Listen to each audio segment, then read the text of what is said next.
باتیں میں نے لے لی، اب وہ 10 دن کے بارے میں ہم بات کرتے ہیں۔ عشرہ ذوالحجہ جس کو کہتے ہیں، مطلب فرسٹ 10 days آف ذوالحجہ، حج کے مہینے کے پہلے 10 دن، ان ایام کی بڑی فضیلت ہے، یاد رکھیے۔ پہلے ذوالحجہ سے لے کر یوم النحر، مطلب 1 تاریخ سے لے کر 10، اور 10 کے دن ہم کیا مناتے ہیں؟ عید مناتے ہیں، یاد رکھیے، بقرعید جس کو کہتے ہیں عام زبان میں، ٹھیک ہے؟ تو یہ 10 دن کی فضیلت کیا ہے اس کی طرف ہم بڑھتے ہیں۔ تو ذوالحجہ کے پہلے 10 دن کی فضیلت کے تعلق سے نبی اکرم صلی اللہ علیہ وسلم فرماتے ہیں، صحیح بخاری کی روایت ہے، غور سے سنیے کتنی فضیلت ہے ان دنوں کی، جس کو ہم بہت ایزی، بہت آسان اور بہت معمولی سمجھتے ہیں۔ حدیث کے الفاظ ہے، ذوالحجہ کے ابتدائی 10 دنوں کے مقابلے میں دوسرے کوئی ایام ایسے نہیں جن میں نیک عمل اللہ کو ان دنوں سے زیادہ محبوب ہو۔ مطلب ذوالحجہ کی پہلی 10 تاریخ میں جو اعمال انسان کرتا ہے اللہ کو اتنے پسند ہے کہ اتنا پسند اللہ کو باقی دوسرے دنوں میں کیے گئے اعمال محبوب نہیں ہیں۔ صحابہ کرام نے عرض کیا، اللہ کے رسول صلی اللہ علیہ وسلم کیا جہاد بھی نہیں؟ تو فرمایا اللہ کی راہ میں جہاد بھی افضل نہیں ہے۔ مطلب اتنا افضل ہے اس مہینے میں اعمال کرنا کہ ایک آدمی عام دنوں میں اگر جہاد بھی کرے تو ان دنوں میں کیے گئے اعمال کی برابری نہیں کر سکتا۔ تو آپ نے ہاں جہاد بھی نہیں سوائے اس مجاہد کے جو اللہ کی راہ میں نکلے، جان بھی لے جائے، مال بھی لے جائے، جان بھی چلی جائے، مال بھی چلے جائے، وہ زیادہ افضل ہے، باقی کوئی عمل افضل نہیں۔ مطلب ذوالحجہ کے پہلے 10 دن میں آپ جو عمل کریں گے وہ عمل جہاد سے بھی زیادہ افضل ہے۔ صرف اس مجاہد کے مقابلے میں ہمارا عمل کم ہوگا ان 10 دنوں کا جو مجاہد جان مال دونوں لے کے جائے اور کھپا دے، مطلب ختم ہو جائے، ورنہ باقی سارے اعمال ان دنوں میں افضل ہے۔ تو گویا پتہ چلا ان دنوں میں کیے گئے اعمال سب سے افضل ہے، یاد رکھیے سب سے افضل ہے۔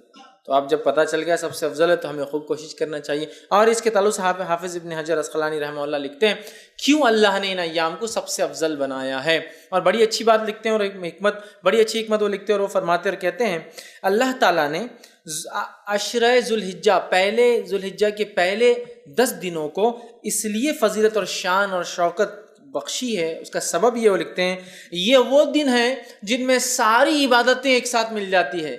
یہ وہ ایام ہے، یہ وہ مہینہ ہے جس میں ساری عبادتیں مل جاتی ہے۔ توحید تو ہے، ایک مسلمان چلتا ہے، نماز، روزہ، صدقہ اور حج، سب چیزیں ایک ساتھ آتی ہے اس مہینے کے اندر۔ اس کی اسپیشلٹی ایسا ہے، اور کوئی مہینہ نہیں ہے سال کا جس میں ساری عبادتیں ایک ساتھ آئیں۔ آپ بولیں گے روزہ کہاں سے آ گیا؟ میں آگے آ رہا ہوں روزے کی طرف۔ اس دن نفل روزہ رکھ سکتے ہیں آپ ان 10 دنوں کے اندر، آگے میں رکھوں گا انشاءاللہ۔ چونکہ ساری عبادتیں وہ کہتے ہیں ایک ساتھ مل جا رہی، سب سے افضل اعمال ہے، تو اب ظاہر سے صدقہ بھی سب سے افضل اسی مہینے کا ہے۔ تو وہ کہتے ہیں چونکہ سارے اعمال ایک ساتھ مل جا رہے ہیں، توحید تو ہے ہی، نماز ہو جا رہی ہے، روز انسان پڑھتا ہے، روزہ بھی ان ایام کے اندر ہے، پہلے تاریخ سے لے کر 9 تاریخ تک روزہ رکھنا یہ سنت، اور اللہ کے رسول ہمیشہ رکھتے تھے ہر سال یہ روزے، فرسٹ 9 روزے ذوالحجہ کے، پہلے 9 دن کے روزے، 10ویں دن تو عید ہے، ٹھیک ہے، رکھتے تھے۔ تو روزہ بھی مل گیا، نماز بھی مل گئی، توحید پر انسان تھا، صدقات بھی کرے چونکہ سب سے افضل عمل ہے، اور اس میں حج بھی آ جاتا ہے، سارے ارکان ایک ساتھ آ رہے ہیں۔ تو وہ کہتے ہیں اس وجہ سے اللہ نے یہ حکمت ہو سکتی ہے کہ ان 10 دنوں کو اتنی زیادہ اہمیت دی، اور واقع میں ایسا اور کبھی نہیں ہوتا، یاد رکھیے۔ لیکن ایک سوال، کیا شب قدر سے بھی افضل ہے؟ تو نہیں، یاد رکھے نہیں، وہ ایک اسپیشل ہے، اللہ نے قرآن میں جب بیان کر دیا تو اب اس کو ضرورت نہیں الگ سے وہ کرنے کی۔ شب قدر اور رمضان کا عشرہ اس کی ایک الگ ہی اپنی اہمیت ہے، وہ مستحکم، اس کی فضیلت بالکل ثابت ہے۔ اب جو باقی باتیں نہیں اس کے بعد ہی، اس کے نیکسٹ ہی ہوں گا، یاد رکھیے، ٹھیک ہے۔ تو سب سے افضل ہے، تو ان ایام میں ہمیں خوب سے خوب زیادہ زیادہ عمل کرنا چاہیے۔ اب وہ جو تکبیرات وغیرہ میں نے کہی تھی روک دیا تھا، ایام تشریق میں کرنا ہے، اب عشرہ ذوالحجہ میں بھی تکبیرات کو کہنا ہے، اور پورے 10 دنوں تک، اور باقی کے 3 دن۔ تو آئیے تکبیرات میں سب سے پہلے ہم خوب تکبیریں کہیں۔ مسند احمد کی روایت ہے، آپ سے فرماتے رہے کہتے ہیں ان 10 دنوں میں، مطلب ذوالحجہ کے پہلے عشرے میں کے مقابلے میں دوسرے کوئی ایام ایسے نہیں جن میں نیک اعمال اللہ کے یہاں زیادہ درجے والے ہو، لہٰذا ان دنوں میں کثرت سے اللہ کی وحدانیت بیان کرو، اللہ کی بڑائی بیان کرو، اور اللہ کی حمد بیان کرو۔ ان 10 دنوں سے زیادہ عمل اللہ کو کوئی پسند نہیں، لہٰذا اللہ کی وحدانیت، ایک ہونا بیان کرو، اس کی توحید بیان کرو، اور اس کے تعلق سے آپ آگے فرما رہے ہیں اس کی جو ہے بڑائی، اس کی تکبیر بیان کرو، اور اس کی حمد بیان کرو، ٹھیک ہے۔ اب آئیے اللہ کی وحدانیت بیان کرنے سے کیا مراد؟ لا الہ الا اللہ، یہ کہنا، یہ وحدانیت بیان کرنا ہے نا۔ اسی طرح اللہ کی جو تکبیر بیان کرنے سے کیا مراد؟ اللہ اکبر کہنا، اور دیگر تکبیرات جو اللہ کی بڑائی بیان کرتی ہے وہ کہنا۔ اسی طرح جو اللہ کی حمد بیان کرنے سے کیا مراد؟ اس کی تعریف بیان کرنا، ہر چیز کے اوپر اس کی پاکی اور اس کی تعریف بیان کرنا، یہ اس سے مراد ہے۔ اور پہلے ذوالحجہ سے لے کر 10 ذوالحجہ تک جو تکبیرات کہتے ہیں ان تکبیرات کو مطلق کہا جاتا ہے، یاد رکھیے۔ تو پہلے ذوالحجہ سے لے کر 9 ذوالحجہ تک جو تکبیرات انسان بیان کرتا ہے اسے تکبیر مطلق کہتے ہیں، مطلب وہ تکبیریں جو مطلق ہیں۔ اور 10 ذوالحجہ سے لے کر 13 جو تکبیر بیان کرتی ہے اس کو کہتے ہیں تکبیر مقید، وہ قید ہوتی ہے، کسی عمل کے ماتحت چلتی ہے، یاد رکھیے۔ تو یہ تکبیرات ہیں۔ اب کیا تکبیرات بیان کریں؟ تو آئیے پہ کچھ چند تکبیرات جو ثابت ہے وہ آپ کے سامنے رکھ رہا ہوں، جو ہم بیان کر سکتے ہیں۔ پہلی روایت مصنف ابن ابی شیبہ کی ہے، اس کے اندر آتا ہے کہ آپ جو تکبیر بیان کر رہے ہیں بڑائی وہ ہے اللہ اکبر اللہ اکبر اللہ اکبر لا الہ الا اللہ واللہ اکبر وللہ الحمد۔ یہ سب سے کامن ہے جو ہم لوگ عموماً کرتے ہیں۔ اللہ اکبر اللہ اکبر اللہ اکبر 3 بار ہے۔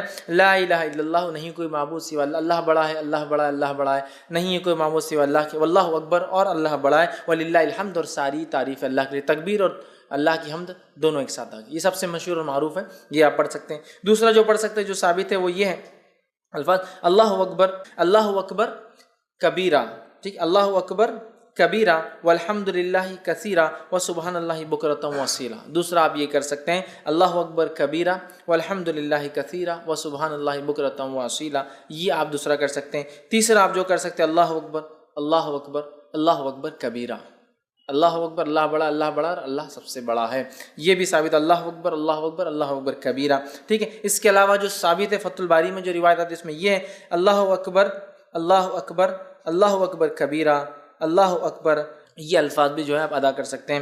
اس کے علاوہ ایک اور جو الفاظ ثابت ہے وہ یہ ہے سبحان اللہ والحمد للہ لا الہ الا اللہ واللہ اکبر اللہ اکبر وللہ الحمد۔ یہ تمام تسبیحات آپ کثرت سے ان ایام میں پہلے سے لے کر 13 تک کثرت سے بیان کر سکتے ہیں۔ صحابہ کا ان ایام میں کیا معمول تھا، جو میں نے رکھا تھا نا کہ تکبیرات آپ نہیں پڑھتے، وجوہات شرم آتی فلاں، صحابہ کا کیا معمول تھا؟ آئیے امام بخاری نقل کرتے ہیں کہ عبداللہ ابن عمر رضی اللہ عنہما اور ابو ہریرہ رضی اللہ عنہ، یہ دونوں صحابی جو ہے ان 10 دنوں کے اندر بازار کی طرف جاتے اور بازار میں جاتے اور اتنے زور سے تکبیر کہتے ہیں کہ لوگ بھی ان کی تکبیرات کو سن کر وہ بھی تکبیر کہتے ہیں۔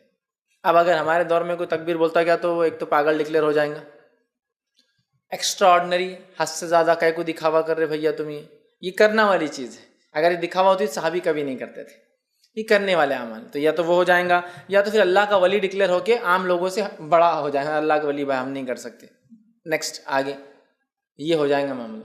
صحابہ نکلتے تھے اور اتنی زور سے بولتے تھے کہ سننے والے غفلت میں ہیں، بازار میں لوگ مارکیٹ میں بھول گئے، ارے یاد آ گیا ذوالحجہ چالو ہے اور اس کے اپن نہیں بولو تکبیرات بیان، تو اتنی زور سے بیان کرتے ہیں کہ لوگ ان کی تکبیرات سن کر تکبیر بیان کرتے ہیں۔ عبداللہ بن عمر رضی اللہ عنہ کے تعلق سے آتا کہ مینا میں اپنے خیمے میں، مطلب حج کے لیے جاتے، مینا میں اپنے خیمے میں اتنی زور سے تکبیر بولتے کہ آواز مسجد میں چلی جاتی تو مسجد والے تکبیر بولتے، مسجد والے تکبیر بولتے تو آواز بازار میں چلی جاتی تو بازار والے تکبیر بولتے، اور چنانچہ روایت میں آتا ہے کہ مینا تکبیرات سے گونج اٹھتا تھا، بخاری کی روایت ہے، مطلب وہ یہاں بولتے تو مسجد والے سن لیتے، مسجد والے بولتے تو بازار والے سن لیتے، بازار والے بولتے تو اتنی زور سے آواز ہوتی کہ پورا مینا آواز سے گونجتا تھا لوگوں کی تکبیرات لوگ بیان کرے، جیسے حج میں ہوتا ہے نا، تو یہ حج میں تو کرنا ہی ہے، بازار میں بھی کرتے تھے، مطلب یہ حج کو نہیں کہتے شروعات میں، بازار میں بھی کرتے چلتے پھرتے۔ تو ہمیں خوب تکبیرات اس مہینے میں بالخصوص 1 سے لے کر 10 اور 10 سے لے کر 13 تک بیان کرنا ہے۔ تو اسے پتہ چلا کہ ہمیں چلتے پھرتے اٹھتے بیٹھتے ان میں تکبیرات باواز بلند زور سے بیان کرنا ہے، اور عورتیں چونکہ وہ زور سے نہیں کر سکتی تو وہ پست آواز میں ہلکی آواز میں اپنے گھروں میں کریں گی۔ ہاں اگر گھر میں غیر محرم کے سننے کے ڈر نہ ہو تو عورتیں بھی بلند آواز میں تکبیرات پڑھیں گی۔ سمجھ لیجیے گھر میں صرف محرم ہے، بھائی ہے، والد ہے، بچے ہے، سگے بھانجے بھتیجے محرمات، تو عورت تیز بول سکتی ہے، لیکن ڈر ہو کہ غیر محرم سنیں گے تو پھر پست آواز میں بولیں گے، لیکن عورت بھی بولیں گی، اور میں تو کہتا ہوں عورت ہی پہلے بولے تو پھر بچے بھی بولیں گے، بچے تو ماں سے ہی سیکھیں گے نا، بہرحال تو عورت بھی بول سکتی ہے، ٹھیک ہے۔ اسی طرح جو ہے تکبیرات کے علاوہ ان ایام میں ہمیں کیا کرنا ہے، تو ان ایام میں ہمیں روزے رکھنا ہے، کون سے؟ عشرہ ذوالحجہ، پہلے ذوالحجہ کے پہلے عشرے کی بات چل رہی ہے وہ ہماری. تو اس میں کیا کرنا ہے؟ تکبیرات کے علاوہ روزے رکھنا ہے. نبی اکرم صلی اللہ علیہ وسلم کے تعلق سے آتا ہے، صحیح مسلم کی روایت ہے، مجھے اللہ تعالیٰ سے امید ہے کہ اس دن کا روزہ 9 ذوالحجہ، ایک سال پچھلے اور ایک سال اگلے گناہ کا کفارہ بنے گا. تو 9 ذوالحجہ کو تو رکھنا ہے، یہ غیر حاجی کے لیے، حاجی نہیں رکھیں گا. اس کے علاوہ ان مہینے کے اندر جو روزے آپ رکھیں گے اس میں ایک روزہ جو مشہور اور معروف ہے وہ یہ ہے، جس کے تعلق سے روایت اس طرح سے آتی ہے، سنن ابو داؤد کی روایت ہے کہ آپ وسلم کی زوجہ مبارک جو ہے ایک زوجہ فرماتی اور کہتی ہے کہ نبی اکرم صلی اللہ علیہ وسلم جو ہے ذی الحجہ مطلب 9 ذی الحجہ کا روزہ، اس کے بعد جو ہے یوم عاشورہ کا روزہ، ہر ماہ کے 3 روزے، اور ایک روایت میں ذی الحجہ کے پہلے 9 روزے، 9 ذی الحجہ عرفے کا روزہ، اور جو ہے 10 محرم کا روزہ، اور ایام 20 مہینے کے 3 روزے کبھی نہیں چھوڑتے. اور ایک روایت میں الفاظ ہے آپ صلی اللہ علیہ وسلم پہلے 9 روزے ذی الحجہ کے پہلے مطلب پہلے عشرے کے پہلے 9 دن کے روزے، اور 10 محرم کا روزہ، اور اسی طرح ایام 20 مہینے کے 3 دن 13، 14 اور 15 یہ روزے کبھی نہیں چھوڑتے. تو اس روایت میں 9 روزے کے تذکرہ ہے، پہلے 9 روزے. تو پتہ چلا اس مہینے میں روزے بھی رکھنا چاہیے. مسند احمد کی روایت ہے، آپ نے فرمایا کہ تعلق سے آتا ہے، فرمایا آپ صلی اللہ علیہ وسلم کبھی 4 کام نہیں چھوڑتے: عاشورے کا روزہ، عشرہ ذوالحجہ کے 9 روزے مطلب پہلے عشرے کے 9 جو ہے دن کے جو ہے فاسٹنگ روزے، اور مہینے کے 3 روزے آپ صلی اللہ علیہ وسلم، اور فجر کی 2 سنتیں. 4 عمل کبھی نہیں چھوڑتے. اس میں بھی کیا آ گیا؟ 9 روزے آپ صلی اللہ علیہ وسلم کبھی نہیں چھوڑتے تھے.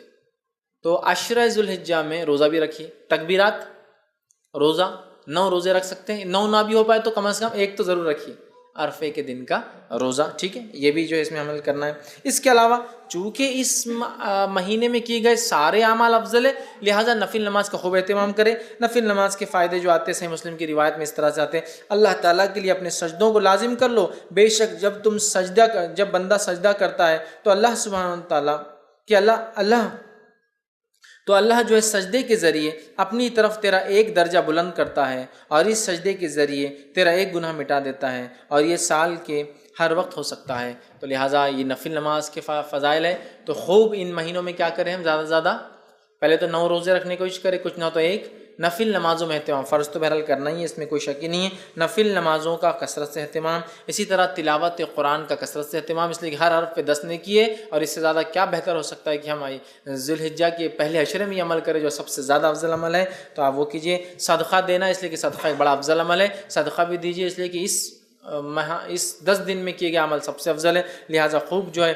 صدقہ آپ کیجیے، اور دیگر جتنی نیکیاں ہو سکتی وہ کریں، اور بالخصوص گناہ کبیرہ سے اور حرام کاموں سے اپنے نفس کو بچائے. بالخصوص گناہ کبیرہ سے اور حرام کاموں سے اپنے نفس کو بچائے، اس لیے کہ محترم اور حرمت والے مہینوں کو پاس اور لحاظ رکھنا یہی ہے کہ اس میں ہم گناہ اور معصیتیں کام نہ کریں، نیکیوں میں اضافہ کریں. تو جہاں ہم نیکیوں میں اضافے کی میں بات کر رہا تھا اب تک، تو یہاں گناہوں سے بچنا بھی بہت زیادہ ضروری ہے، اس لیے کہ یہ ایام میں کیے گئے اعمال سب سے زیادہ افضل ہے. لہٰذا خوب نیکی کا ہم اہتمام کریں، اور خوب اپنی نفس کو گناہوں سے بچائے. وہ چاہے ذی الحجہ کا مہینہ ہو یا دیگر اور 3 مہینے، مطلب ٹوٹل 4 مہینے حرمت والے، ان چاروں مہینے کا احترام کرے، حرمت کا پاس و لحاظ رکھے، گناہ اور معصیت سے اجتناب کرے، بالخصوص کبائر سے اپنے آپ کو بچائے. اسی طرح نیکیوں میں اپنے آپ کو آگے بڑھانے کی ہم جو ہے خوب سے خوب جو ہے کوشش کریں، اور بالخصوص وہ اعمال جو اعمال ہمیں بتائے گئے ان ایام میں کرنے کے، ان اعمال کو ہم جو ہے کثرت سے کرنے کی کوشش کریں، زیادہ سے زیادہ نیکی کریں، اور زیادہ سے زیادہ گناہوں سے اپنے نفس کو، اپنے آپ کو بچانے کی کوشش کریں.